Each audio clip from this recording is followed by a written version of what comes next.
Inanyayahan ko lahat na magsitayo para sa panalangin. Iyuko ang iyong mga ulo at ipikit ang mga mata.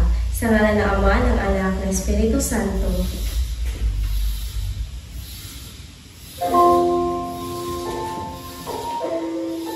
Panginoon Jesus, maraming salamat po sa lahat ng biyaya na pinagkakaroon sa amin sa araw-araw. Salamat po sa araw na ito. Ito ang nagkaroon ng kasapatan at pangalaman. Bigyan niyo po ng lakas ang aming mga ito at pinalaman sa aming mga nakakaalam. At naman po, magulong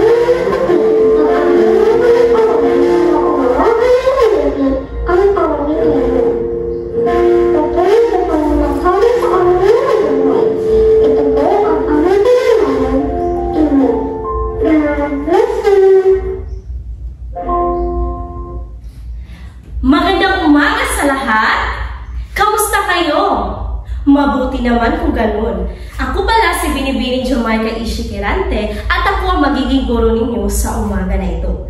Bago kayo umupo ay magpatuloy muna kayo sa inyong pagtayo dahil magkakaroon muna tayo ng ehersisyo. Handa na ba kayo para sa ating ehersisyo?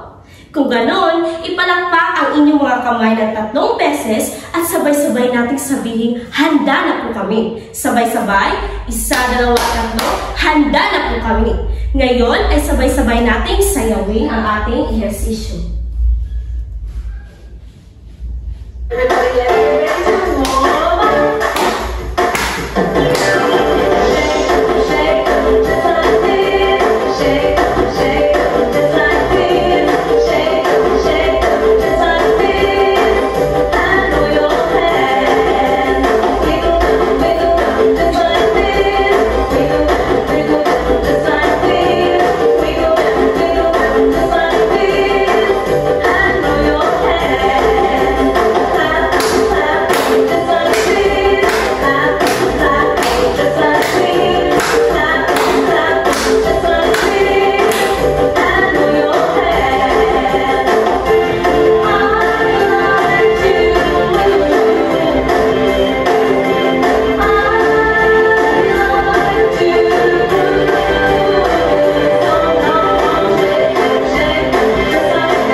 Kung gano'n, ay bago kayo umupo ay pakipulot ng mga basura na nasa ilalim na inyong mga upuan at pakilagay sa tamang lalagyan o sa basurahan. Tapos na ba? Pagbilang ko ng 10, ang lahat ay nasa kanya-kanya mga upuan na. 1, 2, 3, 4, 5, 6, 7, 8, 9, 10, 10. Ang lahat ay nasa kanyang mga upuan na ba? Ngayon ay mag-check muna ako kung sino ang lumiban sa ating klase. Sino ang lumiban sa pangkat-una? Wala. Pangalawa? 3, 4. Magaling dahil walang lumiban sa ating klase ngayon. Ngayon, bigyan natin ng pasabog na palakpak ang ating mga sarili dahil andito tayong lahat sa ating silid-paaralan para handa tayong makinig sa ating bagong leksyon. 1, 2, 3. 1, 2, 3, push, push, boom!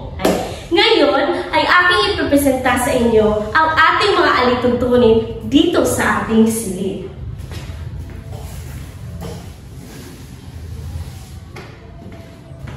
Ang una nating alituntunin ay itaas ang kanyang kamay kapag gusto nyo sumagot. At huwag kayong magsagot ng chorus. Pangalawa ay huwag makikipag-usap sa katabi. Kung meron kayong gustong itanong, dito kayo sa akin magtanong, huwag sa inyong katabi. At ang panghuli, respetuhin ang tao magsasalita sa harapan. Kung ang inyong teacher ay magsasalita dito sa harap o magkakaroon ng diskusyon, ay hindi kayo makikipag-usap sa inyong katabi at rirespetuhin ninyo. Naintindihan niyo ba ang ating mga alituntunin dito sa ating silid?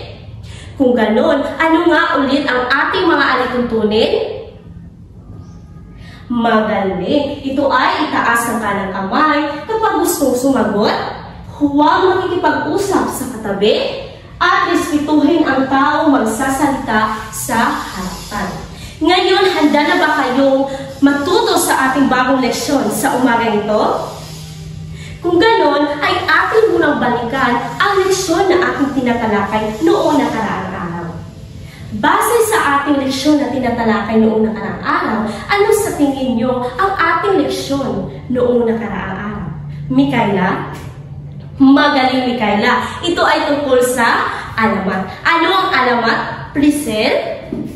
Magaling, Priscel. Ngayon, ay meron akong dalawa dito na folder.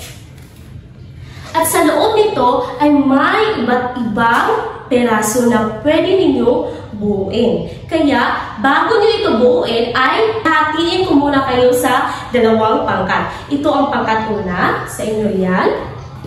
At ito naman ay sa pangkat pangalawa. Bigyan ko lamang kayo ng 2 minuto upang buuin nyo.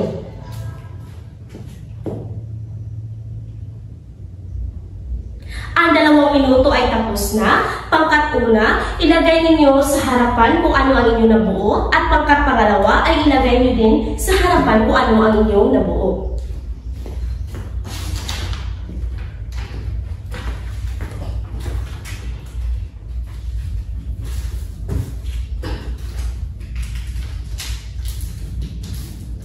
Ngayon, base sa inyong nabuo na mga larawan, ano ba sa tingin nyo o ano ba ang naobserbahan nyo? Janice? Magaling, Janice. Ngayon, pangkat una, ano ba ang nabuo nyo na larawan? Magaling, ito ay palaka. Pangkat pangalawa, ano ba ang nabuo nyo larawan? Magaling, ito ay kahoy. Ngayon, base sa inyong mga nabuo na larawan, ano sa tingin nyo ang ating leksyon sa umagang ito? Joyce? Magaling, Joyce. Ito ay tungkol sa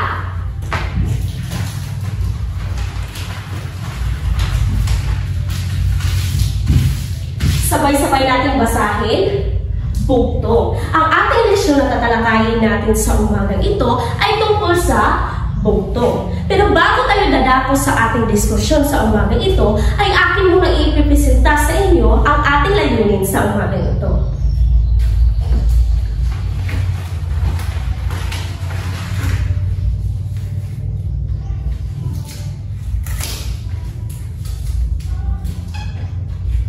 Sabay-sabay natin basahin. Pagkatapos ng talakayan, ang mga mag-aaral ay inaasahang kilalanin at maintindihan ng mga mag-aaral ang kahulugan ng bawat bugtong.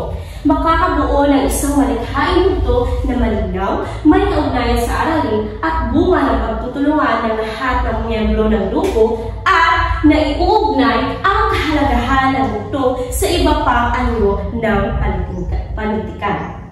Ngayon, meron akong katanungan sa inyo. Base sa ating aralin ngayong umaga, meron ba kayong ideya kung ano ang bugtong? Mikaela? Magaling, Mikaela. Ikaw ay merong ideya talaga kung ano ang bugtong.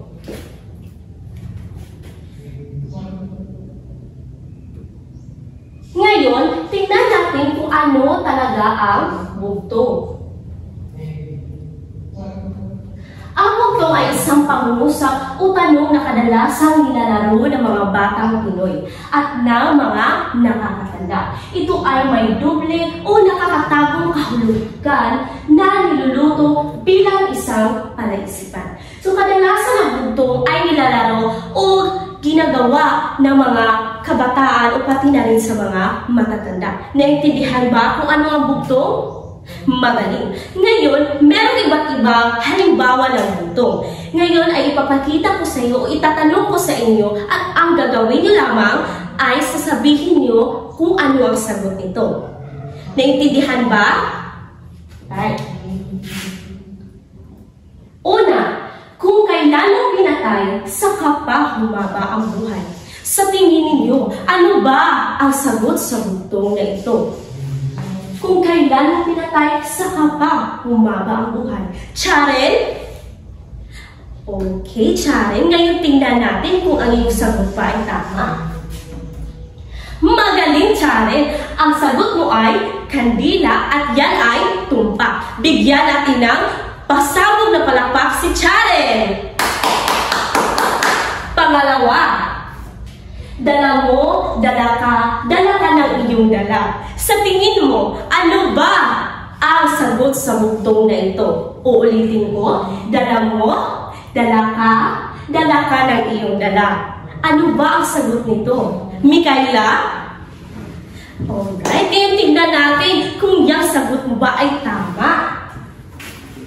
Magaling, Mikaela. Ang iyong sagot ay tumpak. At bigyan natin si Mikaela ng pasabog na palakpak.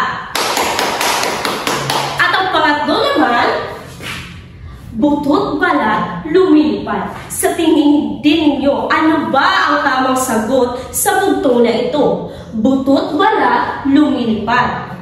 Priscilla? Alright, ngayon tignan natin kung ang iyong sagot ba ay tama.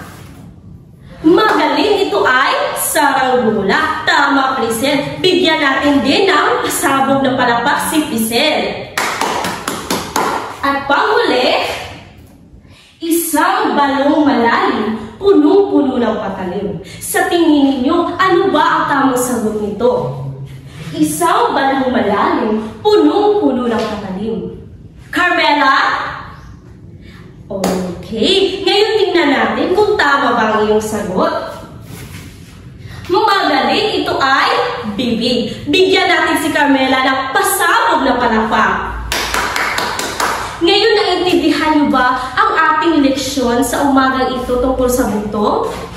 Kung ganon, ay hatiin ko kayo sa tatlong grupo. Ito ang pangkat-una, pangkat-pangalawa, at pangkat-pangatlo. Ang gagawin ninyo ay magtulungan ang bawat miyembro upang makakabuo ng bugtong. Naiintindihan ba? Alright. Ngayon, ito ang iyong criteria. Pagkamalikhain, 20%. Kalinawan ng bugtong, 30%. Kaugnayan sa aralin, 30%. Pagkikipagtulungan ng grupo, 20%, at total na 100%. Ngayon, nagbigyan ko lamang kayo ng 5 minuto upang maghanda kasama na inyong mga kagrupo.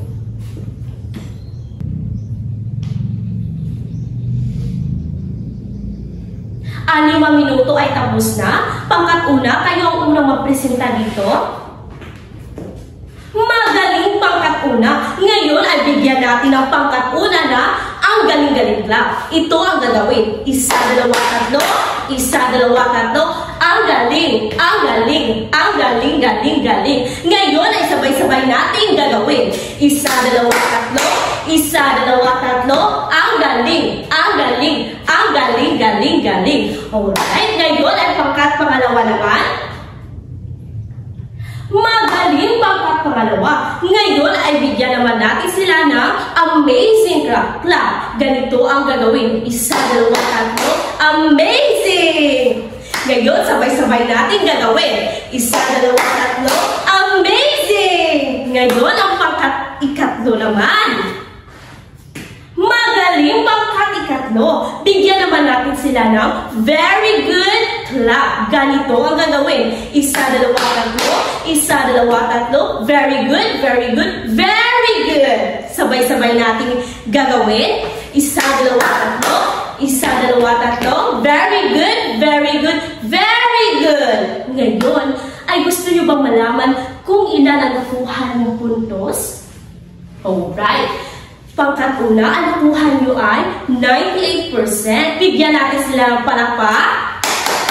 Pangkat-pangalawa, ang nakuha nyo ay 96%. Bigyan din natin sila ng palakpak. At ang pangatlo ay nakakuha din ng 97%. Bigyan din natin sila ng palakpak. Ngayon, naintindihan nyo ba kung ano ang ating leksyon na tinatalakay? Meron ba kayong ibang mga katanungan o klarifikasyon? Kung wala, ay meron akong katanungan sa iyo. ba ang leksyon na ating tinatalakay ngayon? O ano ang bugtong? Joyce? Magaling, Joyce. Pangalawang katanungan. Bakit mahalaga ang bugtong sa iba pang anyo ng panitikan? Sa tingin niyo, bakit ba nga ba ito mahalaga? Priscilla? Magaling, Priscilla. At ang pangatlo, bakit mahalagang pag-aralan ang bugtong para sa ating mga Pilipino? Bakit nga ba? Mikaela? Magaling, Mikaela. Ngayon ay nalaman ko rin na marami kayong natutunan sa aking bagong leksyon na tinatalakay natin ngayon. Ngayon ay kunin niyo ang iyong kwaderno at mag-study kayo ng 5 minuto dahil magkakaroon tayo ng pagsusulit. Tapos na 5 minuto, kumuha kayo ng buong papel at sagutan nyo ang mga katanungan na ito. Panuto, sagutin ang mga sumusunod na punto. Bigyan ko lamang kayo ng 5 minuto.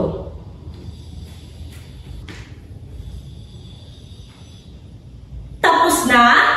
Ngayon, ipapasa niyo sa harapan. 1, 2, 3, 4, 5. Ako na ang mag-check ito.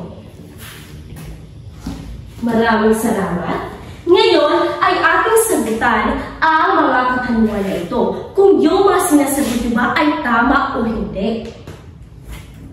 Una, dalawang magkaibigan, unahan ang unahan. Ang sagot ay tsinelas. Magaling. Pangalawa, narito na si Katuto, may daladalang kubo. Ang sagot ay pagong. Sino ang nakakuha ng tamang sagot nito? Alright, halos lahat. At ang pangatlo, may ulo'y walang buhok, may tiyan, walang puso. Ang sagot ay botelya. Halos lahat ba ay nakakuha ng tamang sagot? Magaling. At ang ikaapat naman, sarili-sarili mo na, ginagamit pa ng iba. Ang sagot ay pangalan. Tama ba ang sinagot nyo? Magaling. At ang kalima, bahay ng kapre, iba ang haligi. Ito ay payong. Tama ba ang mga sinasagot ninyo? Magaling, mahusay talaga. Ngayon ay kumuha kayo ng inyong takdang aralin na kwaderno at isulat ninyo ang inyong takdang aralin. Magbigay ng 5 halimbawa ng bugtong. Ito ay papasa bukas. Naintindihan ba ninyo ang ating takdang aralin? Ngayon ay tumayo ang lahat. Justin, ikaw ang mamuno sa ating panalangin. Amen. Salamat at